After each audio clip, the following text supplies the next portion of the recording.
आज हम पढ़ने वाले साइंस 2 का सबसे पहला चैप्टर, जिस चैप्टर का नाम है हेरिडिटी एंड द इवोल्यूशन। अब देखिए हेरिडिटी एंड इवोल्यूशन। हेरिडिटी अगर आप लोग देख रहे हो तो आप लोग नाइन्थ में भी इस टॉपिक के बारे में पढ़े होंगे, हेरिडिटी होता क्या है। अगर आप लोग बताना चाहो तो बता सकते हो हेरिडिटी होता क्या है। तो चलिए मैं भी बता देता हूँ। हेरिडिटी अगर आप लोग देख रहे हैं तो जेनेटिक कैरेक्टर, मान लो ये आपके क्या है, पेरेंट्स है, पेरेंट्स, और पेरेंट्स का जो कैरेक्टर है, पेरेंट्स का जो कैरेक्टर है वो आप में ट्रांसफर हो, यानी किस में ट्रांसफर हो, ऑफस्प्रिंग, ऑफस्प्रिंग। और तो देखिए पेरेंट्स का जो कैरेक्टर वो ऑफस्प्रिंग में ट्रांसफर हो, यानी जो पेरेंट्स के अंदर जो कैरेक्टर रहता हो वो बच्चे के अंदर ट्रांसफर होता है। उस कैरेक्टर को हम लोग हेरिडिटी बोलते हैं, उस कैरेक्टर को हम लोग हेरिडिटी बोलते हैं। वो कैरेक्टर में फिजिकल और मेंटली दोनों हो सकता है। तो देखिए फिजिकल और मेंटली, फिजिकल और मेंटल दोनों हो सकता है। देखिए द कैरेक्टर, द फिजिकल और mental character transfer from parents to the offspring, the physical और mental character transfer from parents to the offspring is called as a heredity और इनहेरिटेंस। उसे हम लोग हेरिडिटी भी बोलते हैं और तो इनहेरिटेंस भी बोलते हैं। हेरिडिटी या हम लोग उसे इनहेरिटेंस बोलेंगे। तो अभी देखिए नेक्स्ट, अगर आप लोग हेरिडिटी का नॉर्मली डेफिनेशन देखना चाहते हो तो आप लोग के टेक्स्ट बुक में यह दिया हुआ है, the biological character, the biological character, the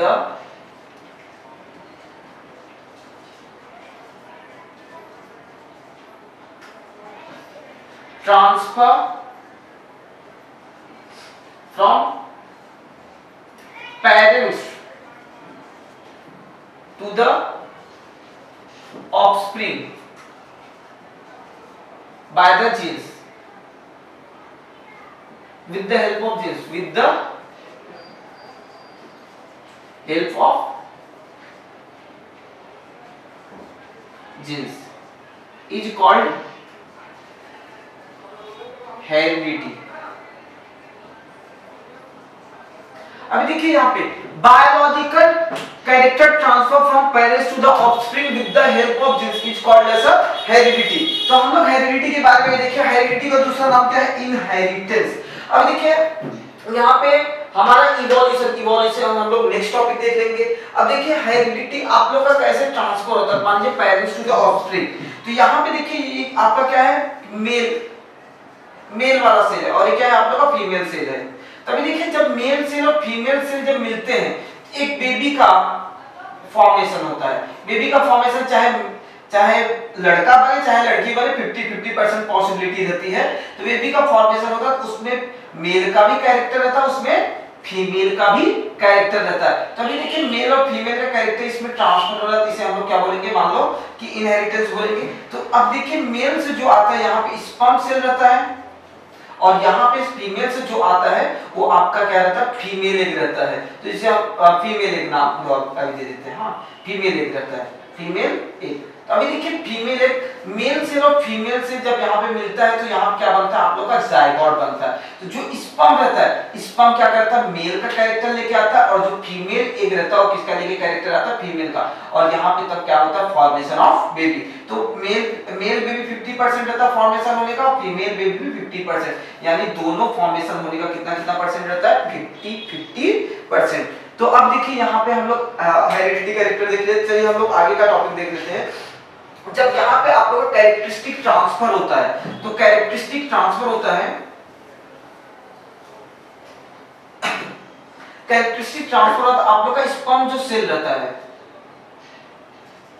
मान लो स्पर्म सेल रहता है, तो स्पर्म सेल के अंदर कोई भी एक सेल है, उस सेल के अंदर एक न्यूक्लियस रहता है। वो जो न्यूक्लियस रहता है वही न्यूक्लियस आपकी जेनेटिक कैरेक्टर को लेके रखा रहता है, जेनेटिक कैरेक्टर को लेके रखा रहता है। उस न्यूक्लियस के अंदर आपका एक डीएनए रहता है, डीएनए आप लोग देखोगे स्ट्रक्चर ऐसा कुछ रहा होगा।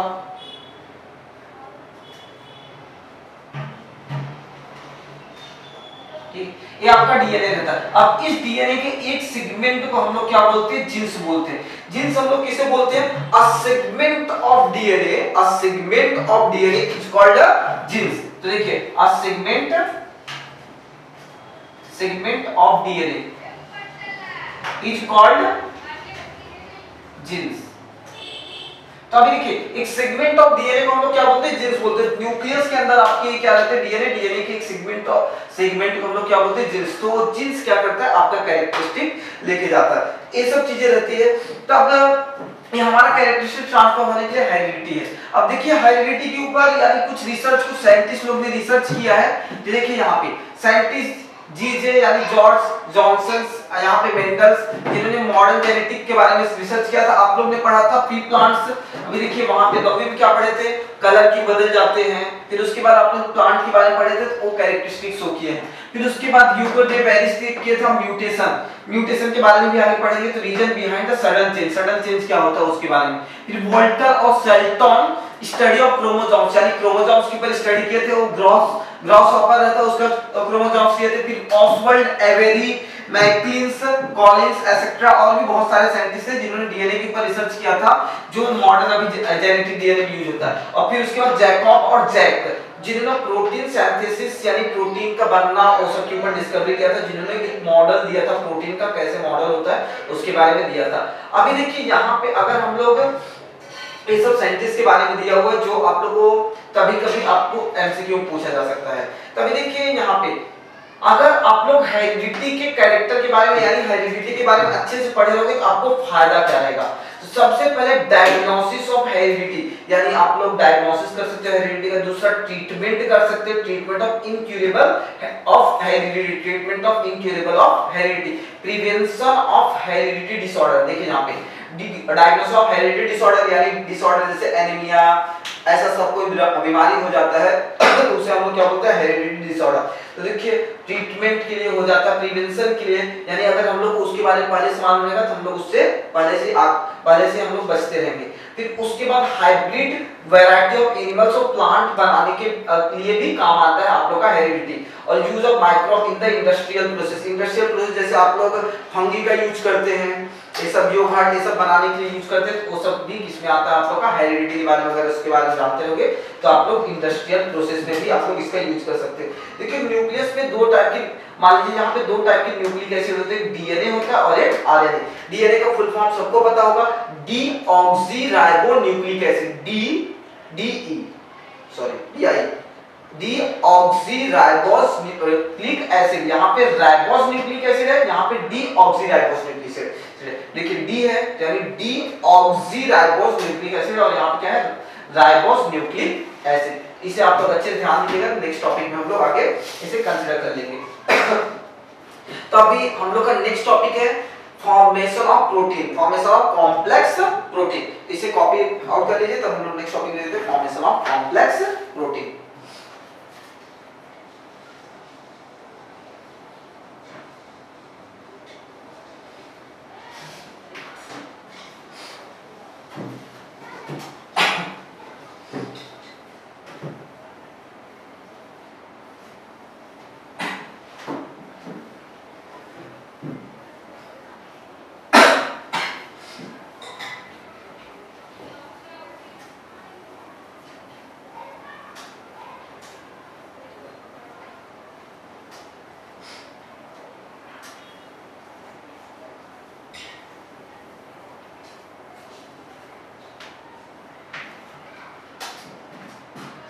देखिए फॉर्मेशन ऑफ कॉम्प्लेक्स प्रोटीन जब हम लोग स्टार्ट करते हैं तो फॉर्मेशन ऑफ कॉम्प्लेक्स प्रोटीन पूरा का पूरा स्टार्ट होता है डीएनए से।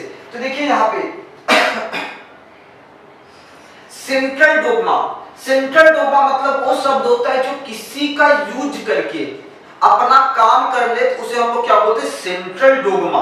यानी सेंट्रल डोग्मा मतलब समझ में, किसी का यूज करके आप अपना काम कर लो तो आप क्या, वो प्रोसेस को हम लोग क्या बोलेंगे, सेंट्रल डोग्मा। तो वही यहाँ पे होता है, डीएनए आरएनए का यूज करता है, डीएनए आरएनए का यूज करके यूज करता है। कौन करता है, डीएनए। कौन करता है, डीएनए। डीएनए आरएनए का यूज करता है और बनाता है यहाँ पे protein.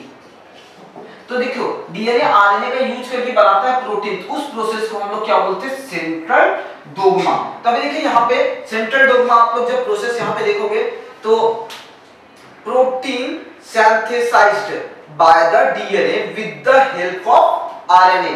Protein synthesized by the DNA with the help of RNA is called as a central dogma. जब आप लोग सेंट्रल डोग्मा के बारे में प्रोसेस स्टार्ट करें, चलो हम लोग स्टार्ट करते हैं।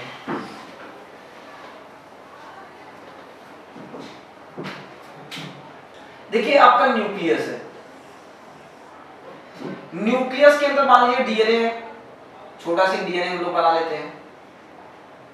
डीएनए को मान लो यहाँ पे साइड में ले लेते हैं, तो डीएनए का थोड़ा सा बड़ा स्ट्रक्चर है मान लीजिए। अभी देखिए ये आपका डीएनए हो गया। तब देखिए ये डीएनए के स्ट्रक्चर में ऐसे सब कुछ जुड़ा रहता है।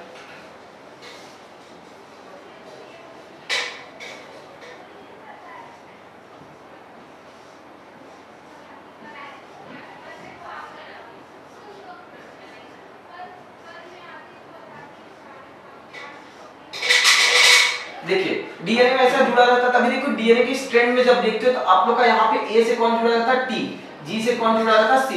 तो ए को हम लोग एडेनाइन, टी को थायमाइन, जी को हम लोग यूराइन, सी को हम लोग क्या बोलते हैं, साइटोसिन। तभी देखिए यहाँ पे तीन पार्ट में आप लोग का डिवाइड है। तभी देखिए यहाँ पे आप लोग क्या होगा, ए से कौन जुड़ा हुआ, टी, ए से कौन जुड़ा रहेगा, टी, फिर उसके बाद टी से कौन, फिर ए से टी, फिर यहाँ पे जी से कौन रहेगा, सी, फिर सी से कौन रहेगा, G, A T, T A, G C, C sorry G C. तो ऐसे यहाँ पे जुड़ा हुआ रहता है। तब देखिए ये वाला जो स्ट्रक्चर है, जब आप लोग इसके ऊपर देख रहे हो तो ये जुड़ा हुआ है। न्यूक्लियस के अंदर ऐसे डीएनए है।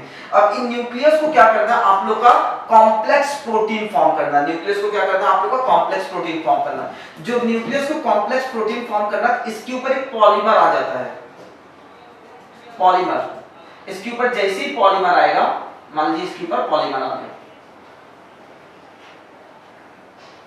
इसके ऊपर पॉलीमर आ गया। तभी देखिए यहाँ पे पॉलीमर आ गया, तो पॉलीमर क्या करेगा, ये जो आप लोग का डीएनए यहाँ पे ऐसा जो डीएनए है, ये डीएनए को क्या करेगा, डीएनए की स्ट्रैंड को देखो कितने स्ट्रैंड है, एक स्ट्रैंड, दो स्ट्रैंड, ये दोनों को स्ट्रेट कर देगा। डीएनए की स्ट्रैंड को क्या करेगा, स्ट्रेट कर देगा जितने दूर है। और यहाँ क्या है आप लोग का, पॉलीमर है। तो देखिए स्ट्रेट कर दिया, यहाँ क्या, सी जी, ए टी, टी ए, सी जी। तभी देखिए ऐसे स्ट्रेट हो गया। अब देखिए स्ट्रेट होने के बाद यहाँ पे आप लोगों का आता है न्यूक्लियोटाइड्स, यानी यहाँ पे आप लोग का आरएनए न्यूक्लियोटाइड्स क्या आ जाता है, आरएनए, हाँ आरएनए न्यूक्लियोटाइड नहीं, गलत है, सॉरी यहाँ पे एमआरएनए न्यूक्लियोटाइड, एमआरएनए न्यूक्लियोटाइड। तो देखिए एमआरएनए न्यूक्लियोटाइड हम लोग किसे बोलते हैं, मैसेंजर आरएनए को। तो मैसेंजर आरएनए को यहाँ पे जब न्यूक्लियोटाइड, तो यहाँ पे मैसेंजर आरएनए न्यूक्लियोटाइड यहाँ पे देखिए आप लोग का न्यूक्लियोटाइड आएगा। न्यूक्लियोटाइड यहाँ पे आएगा, तो यहाँ पे एक चीज होता है, न्यूक्लियोटाइड होता है, देखिए पर सीक्वेंस से न्यूक्लियोटाइड यहाँ पे चिपकते हुए रहता है। जैसे अभी देखिए यहाँ पे सी से कौन जुड़ा था, जी, ए से कौन जुड़ा था, टी, टी से कौन जुड़ा था, ए, सी से कौन जुड़ा था, जी जुड़ा था। तो बस यहाँ पे देखिए, यहाँ पे जी से कौन जुड़ने वाला था, सी, टी से कौन जुड़ने वाला था, ए से कौन जुड़ने वाला था, टी। यानी टी की जगह आप लोग कौन जुड़ जाएगा, यू। यू को हम लोग क्या बोलते हैं, यूरासिल। यानी थायमाइन की जगह आप लोग का, थायमाइन की जगह कौन जुड़ जाएगा, यूरासिल, यूरासिल। यानी थायमाइन की जगह जब यूरासिल जुड़ जाएगा और वो सिंगल स्ट्रैंड का रहेगा, थायमाइन की जगह यूरासिल जुड़ जाएगा, सिंगल स्ट्रैंड का रहेगा। तो मान लीजिए यहाँ पे जी के साथ कौन जुड़ गया आप लोग का, सी जुड़ा, सही है। टी के साथ कौन जुड़ा, यहाँ पे ए जुड़ा, और ए के साथ यहाँ पे टी की जगह कौन जुड़ गया, यू, और यहाँ पे जी के साथ कौन जुड़ गया, यहाँ पे आप लोग का सी ही जुड़ेगा। इस सभी ज्वाइंट होके, यानी ये सभी ज्वाइंट होके क्या होगा कि मान लीजिए न्यूक्लियस सभी ज्वाइंट होकर क्या हो गया, पॉलीमर से बाहर निकला। और पॉलीमर के अंदर छोटा छोटा होल रहता है, पॉलीमर के अंदर छोटा, मान लीजिए पॉलीमर से बाहर निकल गया। अभी देखिए यहाँ पे न्यूक्लियस के अंदर छोटा छोटा होल होता है। मान लो बाहर आ गया, बाहर न्यूक्लियस से क्या हो गया, मान लीजिए न्यूक्लियस है, न्यूक्लियस से देखिए छोटा सा होल है, न्यूक्लियस से क्या हो गया, बाहर आ गया। न्यूक्लियस से बाहर आ गया, ये क्या है आप लोग का, सेल है। सेल के बाहर क्या है आप लोग का, साइटोप्लाज्मा। तब देखिए ये जो प्रोसेस है सी से ए, तो यहाँ पे क्या हुआ आप लोग का, सी हुआ, ए हुआ, यू हुआ, सी हुआ। पहले क्या था, जी, पहले क्या था, सी ए टी सी हुआ था। यहाँ पे देखिए सी ए, सी तो सी है, लेकिन यहाँ पे टी जो है वहां पे बदल गया, तो टी की जगह क्या हो गया आप लोग का, यू आ गया। यहाँ पे देखो आप लोग का स्क्रिप्ट चेंज हुआ, स्क्रिप्ट चेंज हुआ, इसे हम लोग क्या बोलते हैं, ट्रांसक्रिप्शन। इस प्रोसेस को हम लोग क्या बोलते हैं, ट्रांसक्रिप्शन। ट्रांसक्रिप्शन यानी जब आप लोग का यहाँ पे मैसेंजर आरएनए क्रिएट होता है तो हम लोग इसे क्या बोलते हैं, ट्रांसक्रिप्शन। अब ट्रांसक्रिप्शन कहाँ पे आ गया, मान लो साइटोप्लाज्म बाहर आ गया। साइटोप्लाज्म जब ट्रांसक्रिप्शन बाहर आ गया तो मान लो यहाँ पे टॉपिक आगे देख लेते हैं, मतलब ट्रांसक्रिप्शन साइटोप्लाज्म बाहर आ गया तो अब देखिए यहाँ पे, अब देखिए ये जो ट्रांसक्रिप्शन बाहर आ गया तो अब ये जो मैसेज जो रखा रहता है, ये मैसेज लेके गया है, एक किसके फॉर्म में मैसेज है, कोडॉन के फॉर्म में मैसेज है। एक किसलिए मैसेज लेके गया है, कोडॉन, कोड के फॉर्म में मैसेज है। देखिए ये आप लोगों का क्या है, कोड है, एक कोड के फॉर्म में मैसेज लेके गया है। कहां से, न्यूक्लियस से बाहर लेके गया है कोड के फॉर्म में मैसेज। तो कोड के फॉर्म में न्यूक्लियस से बाहर यहाँ पे मैसेज लेके जा रहा है, मान लीजिए न्यूक्लियस के बाहर मैसेज लेके जा रहा है। तो ये क्या हो गया, आप लोग का जब कोड के फॉर्म में मैसेज लेके गया तो ये किसके लिए मैसेज लेके जा रहा है, प्रोटीन सिंथेसाइज करने के लिए, यानी प्रोटीन क्रिएट करने के लिए मैसेज लेके गया। तो मान लीजिए यहाँ क्या है आप लोग का CAUC, ऐसे बहुत सारे रहते हैं, यानी ये जो तीन का सेट रहता है, यानी जो मैसेज लेके जाते हैं तीन के सेट के फॉर्म में लेके जाते हैं।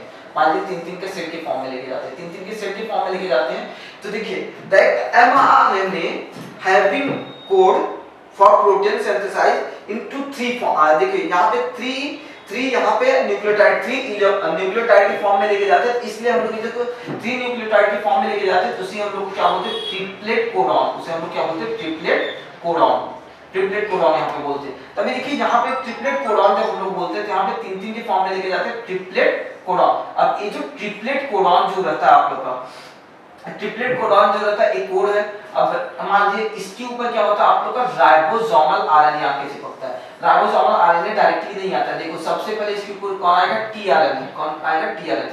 टीआरएनए का स्ट्रक्चर बता देता हूं, देखो ऐसा कुछ भी रहेगा, ऐसा कुछ भी रहेगा। इसके ऊपर क्या रहेगा, यहाँ पे अमाइनो एसिड रहता है।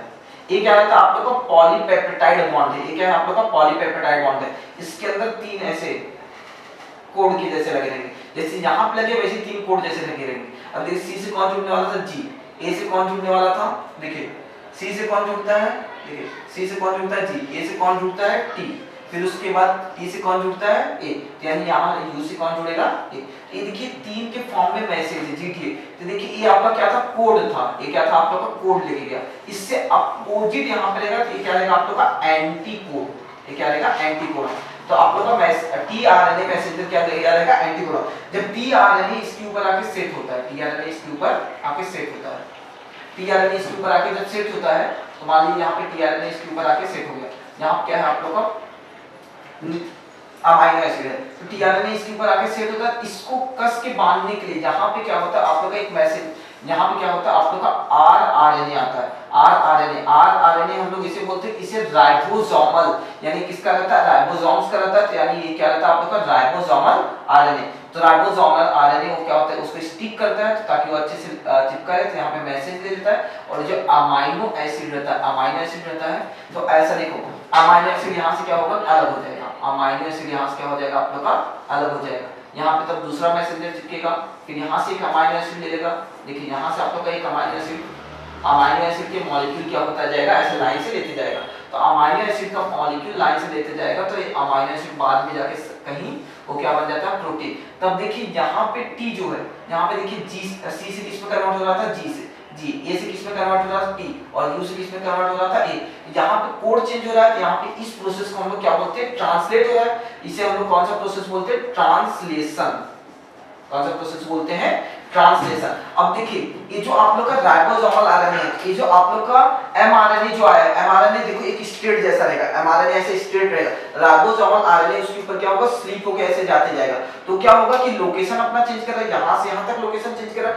उससे राइबोसोमल आरएनए कौन सा प्रोसेस परफॉर्म करता है आप लोग का, ट्रांसलोकेशन। तो देखिए ट्रांसक्रिप्शन कहां पे होता है, देखिए जब आपका एमआरएनए बनता है तो यहां पे कौन सा प्रोसेस परफॉर्म होता है, ट्रांसक्रिप्शन।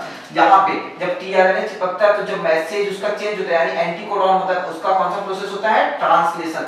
जब एकदम उसका अपोजिट होता है, यानी जब वो देखिए एमआरएनए के ऊपर स्लीप हो रहा है, यानी यहाँ पे आप लोग का आरएनए एक एंड से दूसरे एंड पे जा रहा है, वो लोकेशन अपना चेंज कर रहा है, तो उसे हम लोग क्या बोलेंगे, ट्रांसलोकेशन प्रोसेस। इसमें बहुत सारे टॉपिक आप लोग के टेक्स्ट बुक में नहीं दिया और हम लोग आगे देखते हैं। अभी देखिए नेक्स्ट टॉपिक क्या दिया आप लोग का, म्यूटेशन।